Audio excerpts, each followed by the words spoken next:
Donc, merci Edouard, merci Christine de nous avoir invités. Donc, je parle au nom de l'équipe anciennement Cosmo, donc, qui était représentée par Didier Bourlès, dirigée par Didier Bourlès jusqu'à l'année dernière. Georges Aumaitre et Karim Kedadouche, qui sont actuellement donc, les deux personnes responsables d'Aster, et le reste de l'équipe, Frédéric Chauvet, Valérie Guillot, Laetitia Liani, qui sont les chimistes du Laboratoire national du nucléide cosmogénique. Et donc, je vais commencer cette présentation sur les principes généraux de la datation par nucléide cosmogénique hors carbone 14, notamment barium 10, aluminium 26, et il y aura un peu de chlore avec Anne-Elisabeth qui continuera donc après moi. Donc bien sûr, je ne peux pas commencer sans un petit pincement au cœur vis-à-vis de Didier qui nous a quittés. Donc il faut savoir que Didier était chercheur CNRS à Orsay jusqu'en 1998, et il est venu en 1998 ici en tant que professeur pour notamment monter donc, toute l'opération Aster, qui a vu le jour finalement en 2006 avec donc, la machine qui est installée en 2006, le laboratoire national qui a suivi dans la foulée, et dès 2007, nous commencions les mesures en routine de barium 10. Donc bon, on comprendrait que je ne peux pas commencer comme ça. Donc maintenant, on va revenir aux choses plus simples pour moi, notamment donc, les productions de nucléides cosmogéniques dans l'environnement, elles sont principalement dues à l'interaction avec le rayonnement cosmique.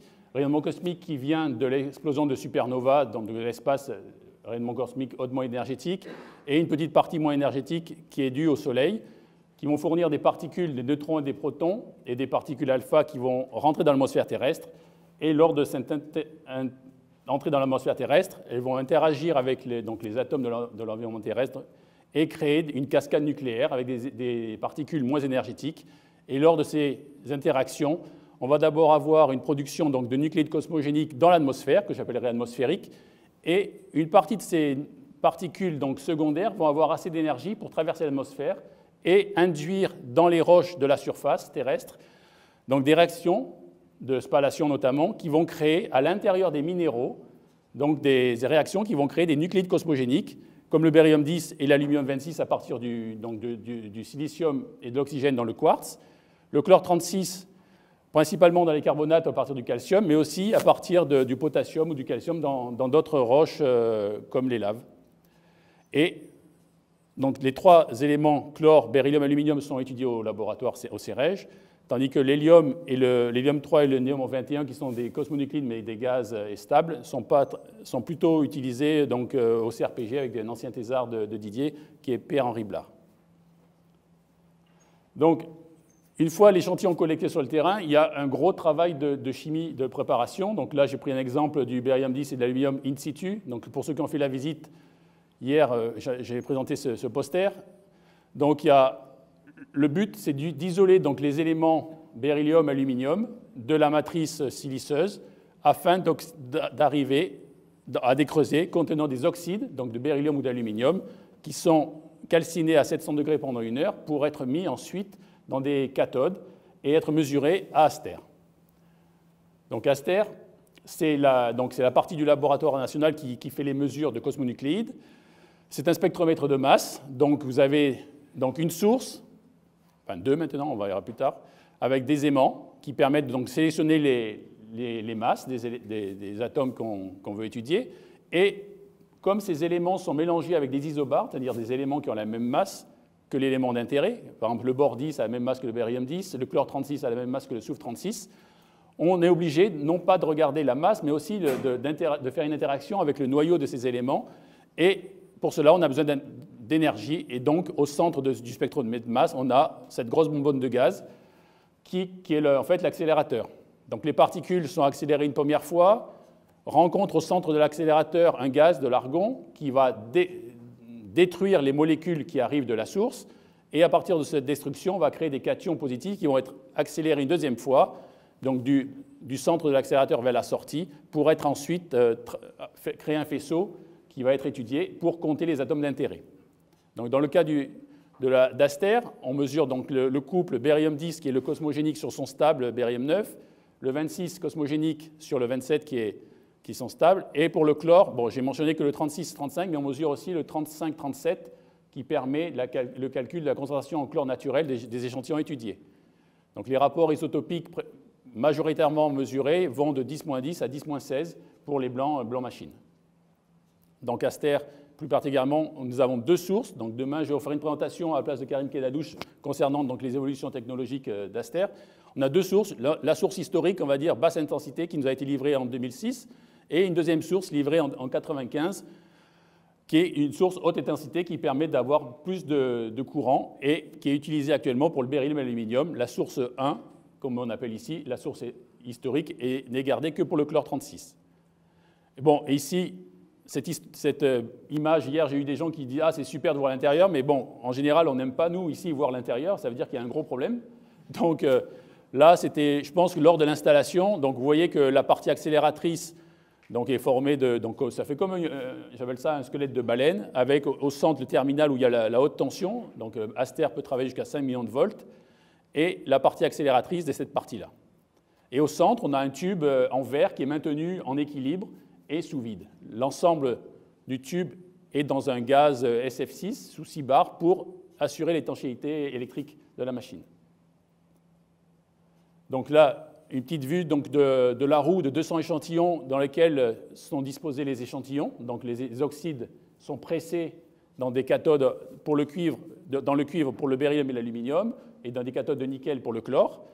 Donc, bien sûr, bon, il y a un certain nombre de standards qui permettent donc de calibrer la machine, des blancs chimiques et des blancs machines qui permettent de voir donc, si on a bien travaillé.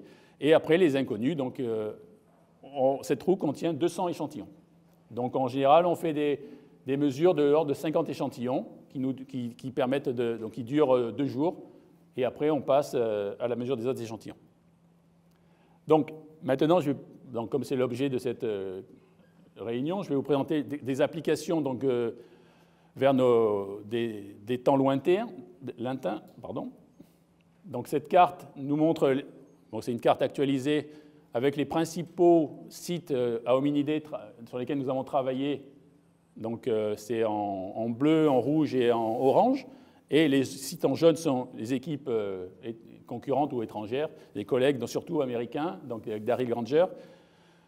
Donc nous avons travaillé, donc Anne-Elisabeth a travaillé pendant sa thèse, Anne-Elisabeth Le Bâtard, sur la datation de Toumaï, donc en bleu c'est le barium-10 atmosphérique. Nous avons travaillé en 2011 sur un site indien à Tirampakam qui va être présenté par Anne-Elisabeth.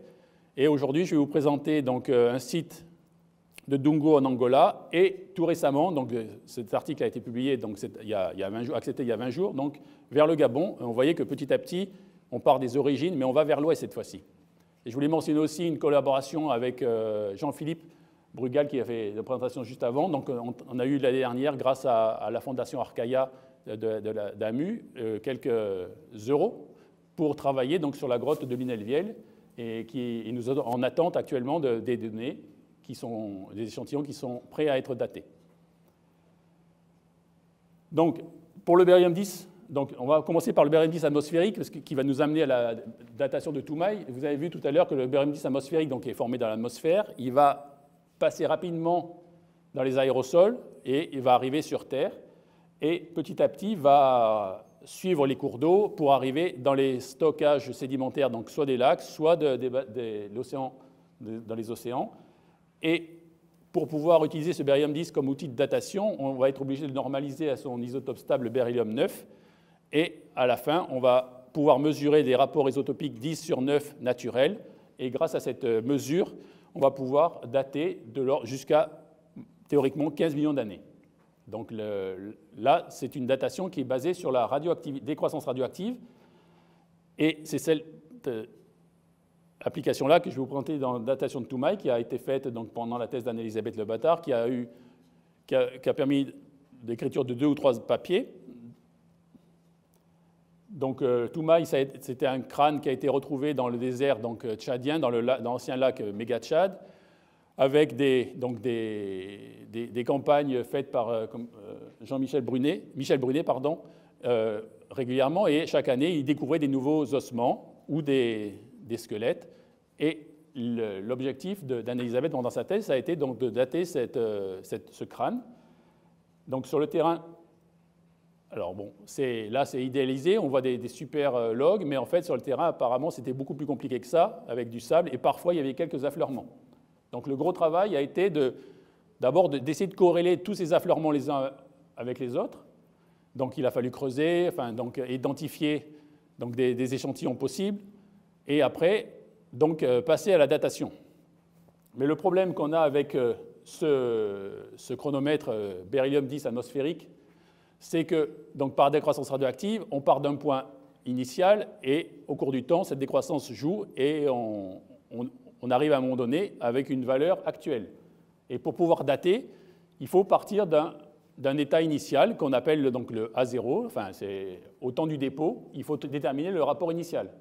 Et c'était un des gros challenges et c'est toujours actuellement un gros challenge pour le beryllium 10 atmosphérique, c'est qu'il faut trouver des équivalents actuels. Donc dans le cas d'Anne-Elisabeth, c'était des lacs, des sédiments de lacs actuels, donc au Holocène, assez jeunes, dans lequel elle a effectué différentes mesures de rapport 10 sur 9, et à partir des différentes datations, faire une moyenne pour avoir une valeur de N0.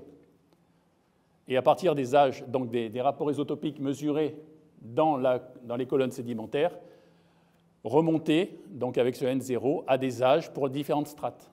Ces âges-là, bon, on va nous dire, ouais, bon, ben, le N0, il n'est peut-être pas bon. Donc, et en fait, on s'est aperçu, avec les études complémentaires, donc en dialoguant avec des personnes qui connaissent le terrain, on a comparé nos âges avec des âges de faune et on a une très bonne adéquation, et ce qui a permis de dater l'âge de Toumaï autour de 7,3 millions d'années. Donc cette étude-là, c'était en 2010. Le beryllium 10 atmosphérique, ça n'a pas eu de succès, beaucoup, en point de vue datation. Il y a eu beaucoup d'études sur les sédiments marins, avec, ici au CEREJ, avec Didier Bourlès, Nicolas Touveny, et différentes thèses de Julien Carcaillet, Lucie Ménabréas et Quentin Simon en postdoc. Et il y a 3 ans, j'ai été contacté donc, par un collègue slovaque pour travailler sur les datations de sédiments continentaux. Et on a depuis recommencé à travailler sur ce beryllium 10 atmosphérique dans les sédiments. Et on date actuellement donc, des vieilles carottes qui ont été faites dans le lac Pannonien, et on peut remonter jusqu'à 12 millions d'années. Donc maintenant, on va changer, donc on va arriver sur Terre et on va parler des nucléides produits in situ. Donc contrairement à tout à l'heure, il y a de la décroissance radioactive qui est impliquée, mais aussi là, on va dater par accumulation. C'est-à-dire qu'une roche qui est enfouie au fond donc une roche qui est enfouie ne va pas être bombardée par le rayonnement cosmique, donc elle ne va pas contenir de nucléides cosmogéniques. Et cette roche, suite à des événements de dénudation, de glissement de terrain, de failles actives, va arriver à la surface et va être bombardée par le rayonnement cosmique et elle va commencer à accumuler du nucléide cosmogénique à l'intérieur. Donc on va avoir une première phase d'accumulation, donc d'augmentation du taux de nucléides dans la roche, dans le minéral qui nous intéresse. Donc tant que la production est supérieure aux pertes, donc pertes par dénudation ou pertes par radioactivité, on va être sur une pente croissante qui va être le domaine de datation possible.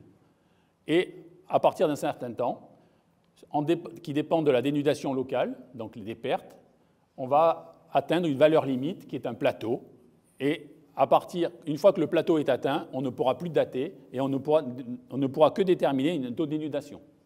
Donc c'est pour ça qu'en général, quand vous voyez les datations par nucléides cosmogéniques, notamment beryllium 10, pour les déglaciations, c'est toujours des âges minimums, car il est souvent fait l'hypothèse qu'on travaille à une érosion nulle.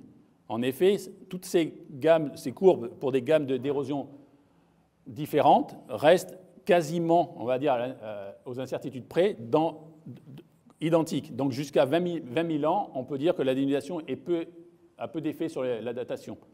Par contre, plus loin, vous voyez qu'on arrive à des plateaux, donc on ne pourra pas dater. Donc pour le beryllium 10, on parle d'âge minimum si on fait une hypothèse d'érosion nulle. En effet, si je considère que l'érosion est nulle, je vais avoir cet âge-là, mais si je suis sur un plateau, je peux être beaucoup plus vieux, mais je ne pourrai pas le voir. Donc avec le beryllium 10 atmosphérique, le beryllium 10 in situ et l'aluminium 26 in situ, ou le chlore, on va avoir cette courbe de croissance où on peut dater et un plateau où on détermine un taux de dénudation. Donc maintenant, en général, pour être plus précis, et pour aller plus loin dans le temps, on peut utiliser un couple de nucléides cosmogéniques. Donc dans le cas qui nous intéresse, c'est le couple aluminium 26, beryllium 10, qui sont 2 nucléides cosmogéniques formés dans le même minéral, donc dans le quartz. Donc ils vont subir la même histoire. Mais la différence, c'est que l'aluminium 26 s'accumule et a une production 6 fois plus forte, en gros, 6,5, 6 fois plus forte que le barium 10, et il a une demi-vie 2 fois plus courte. Donc, on va avoir un déséquilibre. Tant que ces échantillons-là sont en surface, ils vont accumuler avec un rapport qui dépend de la dénudation, mais un rapport qui nous permet de savoir si on est en histoire simple d'exposition. Et lorsque ces échantillons d'intérêt vont être enfouis, la production va cesser. Et à partir, on va dire, de 100 000 ans d'enfouissement, on va voir une différence entre le rapport mesuré actuellement et le rapport initial. Et on pourra dater l'âge d'enfouissement de l'échantillon. Et c'est notamment cette pratique-là qui est souvent utilisée pour la datation d'outils qui se sont retrouvés dans des grottes, outils qui ont été exposés à la surface avec un rapport initial qui est inconnu. On mesure le rapport aujourd'hui et connaissant donc les rapports de production actuels qu'on extrapole dans le passé, on est capable d'avoir un âge d'enfouissement. Donc ça, c'est la théorie. Donc un échantillon est enfoui, on a un âge minimum d'enfouissement. Donc ce qui traduit par un graphique, donc la courbe qu'on appelle, j'appelle la courbe en forme de banane, qui nous donne toutes les possibilités qui s'offrent à nous avec les nucléides cosmogéniques produits in situ. Dans le cas d'une érosion nulle, d'énudation nulle, on va avoir des productions qui vont évoluer en cours du temps sur cette courbe bleue. Donc les dénudations et les âges sont croissants dans ce sens-là. Et pour les échantillons qui ont atteint l'état stationnaire, donc sur le plateau, on va avoir une courbe rouge. Et tous les échantillons dans le rapport barium 10 aluminium vont se trouver dans la banane bleue ici, auront subi ce qu'on appelle une exposition simple et n'auront jamais été enfouis. Au-dessus de la courbe rouge, on ne peut pas y être, c'est une zone interdite. Par contre, tous les échantillons qui vont être sous la zone de la courbe bleue et la courbe rouge ici, cette zone-là, ça s'appelle la zone d'enfouissement. Et en fonction du rapport mesuré, on va pouvoir déterminer le chemin le plus court entre mettons une courbe ici et la surface qui va nous donner un âge d'enfouissement. Donc à chaque fois qu'on fait une mesure de barium 10 et d'aluminium 26, on a un rapport. C'est très simple. Si on est dans la banane, on peut dire que l'échantillon a été toujours exposé en surface. Si on est sous la banane, on va pouvoir déterminer un temps d'enfouissement. Donc, je dis qu'actuellement, on est capable de résoudre des âges d'enfouissement de 150 000 ans parce que si c'est trop jeune, on va toujours se retrouver proche de la banane et on ne pourra pas dire si on est, avec les incertitudes, en exposition simple ou en enfouissement. Donc, je vais vous montrer quelques exemples. Donc là, le premier exemple dont on va parler, c'est l'exemple du site de Dungo en Angola, qui a été étudié donc, par Anne-Elisabeth. Donc Dungo, c'est près de la ville de Baia Farta. Ce sont des anciennes plages qui ont été soulevées avec des niveaux de plage. Donc en blanc, c'est des anciennes plages où on a trouvé des artefacts qui ont été recouvertes par une sorte de sable rouge et où on a trouvé des outils, donc des artefacts taillés. Et donc Anne-Elisabeth, sur le terrain, est allée échantillonner donc, dans les courbes rouges, dans les coupes rouges, et ainsi que dans les gravines où ont été trouvés ces artefacts. Et le but de faire des profils, c'est pour pouvoir résoudre, déconvoluer à la fois l'âge et le taux d'énudation. En effet, si on fait un profil avec deux nucléides, il sera facile de déterminer à la fois le temps d'enfouissement et le taux d'érosion, car la production de barium 10 et d'aluminium 26 décroît exponentiellement avec la profondeur. Et si on a une exponentielle décroissante en fonction de la profondeur, on est capable de déterminer à la fois la dénudation et l'âge d'exposition. Si on a donc des profils, et notamment avec deux nucléides différents, c'est facile, en théorie. Et vous allez voir que sur le terrain, en général, on est très confiant, on a toute la théorie en tête, mais après, sur le terrain, quand on a les données, c'est beaucoup plus compliqué. En effet, vous voyez que les courbes, donc dans la zone rouge, ici c'est le beryllium et là c'est l'aluminium, donc on observe quasiment pas d'exponentielle décroissante, d'accord. On a des rapports aluminium 26, barium 10 qui sont quasiment constants tout au long sur le profil, et on a des âges des outils, des rapports d'outils qui sont dans la même gamme. Donc là, si on fait l'histoire de la banane, on voit qu'on a clairement un signal d'enfouissement avec des outils qui donnent des âges beaucoup plus vieux et tous les sédiments de surface qui donnent des âges beaucoup plus jeunes. Donc la modélisation montre qu'on a eu un enfouissement, que ces âges de la zone rouge qui enfouissent l'ensemble du site sont compris entre 614 et 662 000 ans. Et ces âges-là, ça ne sera qu'un âge minimum pour le site.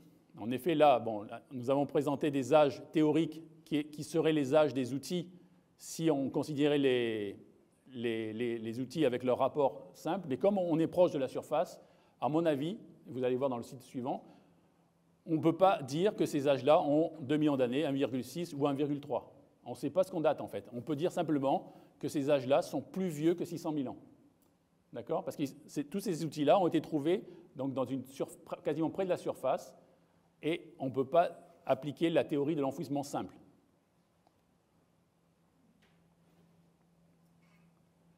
Donc, le dernier site que je vais présenter, donc je vous dis, le papier a été accepté il y a 20 jours. C'est un site où m'a invité Richard Ossisli, qui est présent dans la salle, donc, qui a été financé par l'UNESCO et où on a passé avec mes collègues en 2018 2 belles journées. Quand on s'est perdu, j'ai été malade, parce que Richard avait eu la super idée d'avoir pris des cartes, des photos aériennes de 1982 pour nous diriger. Bon, et on se trouve que le chemin qui devait faire, la durée de la balade qui devait faire 3 ou 4 heures a duré plus de 14 heures du matin au soir et on a fini à la machette dans la nuit. Donc c'était une belle histoire. Et on y est retourné avec Richard en 2019 avec l'objectif d'aller plus profond dans le site, vous allez voir. Et puis ça a donné lieu donc, à un petit documentaire fait par Clément Champia. Donc si vous prenez cette adresse et vous tapez Ella Mercora, vous allez voir donc, une petite vidéo qui dure 18 minutes avec toute l'histoire du site, donc l'échantillonnage et la préparation des échantillons. Donc là c'est une petite joke. Donc le site a été présenté à différents festivals donc, scientifiques. Bon, il se trouve que le film est tombé en même temps que le Covid, donc bon, on a été un peu embêtés pour ça, mais bon, j'ai quand même eu une petite statuette. Enfin, vous ne savez pas, mais bon, ça s'est passé pendant le Covid. Donc, vous voyez, donc Ella Mercora, donc c'est au Gabon, dans les terres, donc c'est près du parc national de la Lopé. On est dans un contexte de savane, avec donc au fond, vous voyez le mont Utombi, avec une superbe terrasse qui est, à mon avis, l'identique de la terrasse sur laquelle nous avons travaillé. La rivière Ogoué est à 175 mètres plus bas. Et donc sur ce site, on a trouvé, donc Richard avait trouvé en 1987 des outils, on en a retrouvé d'autres, et ces outils ont été étudiés donc, par Richard et une thésarde du muséum, Isis Mesfin, qui a fait un superbe travail, qui m'a bien aidé pour décrire ces outils. Et donc le site, alors là, ce n'est pas un site, c'est pas une grotte, c'est rien, c'est un site qui faisait 1 mètre en surface, à peine visible, c'est une terrasse alluviale. Il n'y a pas d'écrantage, donc on voit que la production n'a jamais cessé. C'est un mélange donc, de matériaux alluviaux dans lequel on aperçoit une interface avec la saprolite et les outils étaient quasiment tous à cette interface-là. Et en 2018, avec Lionel Siam et Valérie Guillou, nous sommes allés sur le terrain. Nous avons fait quelques échantillonnages, un petit profil, mais en pensant que c'était simple. Et donc, c'est les données, donc les points noirs que vous voyez ici, beryllium et aluminium. Et il s'est avéré que ce n'était pas assez pour pouvoir vraiment dater le site. Donc en 2019, on y est retourné, on a refait un échantillonnage, on a creusé un peu plus profond. L'idée que j'avais, c'était de retrouver la fameuse exponentielle décroissante. En effet, je vous ai dit tout à l'heure, si on a une exponentielle décroissante, on peut à la fois déconvoluer le temps et la dénudation. Et en fait, c'était très compliqué pour moi de travailler là, parce qu'on avait une décroissance exponentielle qui était visible dans les échantillons de la saprolite, donc ici.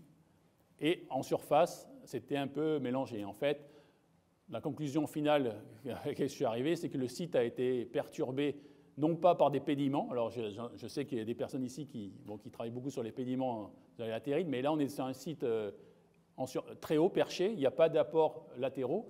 Donc, je pense qu'il y a eu, je ne sais pas pourquoi, il y a eu un mélange qui a été fait.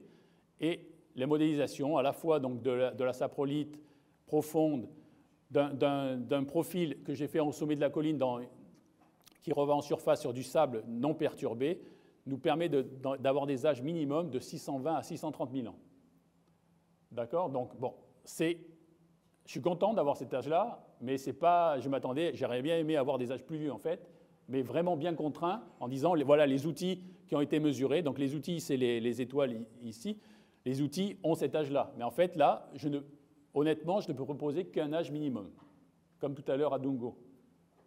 Il y a deux outils ici. Si j'avais utilisé la même approche qu'à Dungo avec la fameuse approche de banane, j'aurais eu un âge de 1,5 million d'années et de 2 millions. Mais je ne peux pas défendre ces âges-là, sachant que ces outils sont à 1,20 m de profondeur, donc avec une production qui n'a pas jamais cessé. Donc la seule chose que je peux faire, c'est donner un âge minimum. Donc dans le futur, j'espère que Richard, donc en Afrique, va nous trouver une grotte facilement accessible avec des outils à l'intérieur de la grotte, donc c'est assez strict comme cahier des charges, pour pouvoir avoir un âge très fiable. Je terminerai cette partie sur l'Afrique par cette figure là qu'on avait proposée pour le papier, mais qui a été refusée car trop spéculative, car vous connaissez tous donc, le chemin de l'Ouest, et nous avions proposé qui est peut-être potentiellement un chemin de l'Est, avec donc Dougo ici, et la Mékora, et puis il y a un autre site au Cameroun qui est non accessible actuellement. Donc on aimerait continuer sur cette côte Est, sachant que en Afrique centrale équatoriale, c'est très difficile de trouver des restes d'outils, dus aux conditions climatiques. Voilà, je vais m'arrêter là.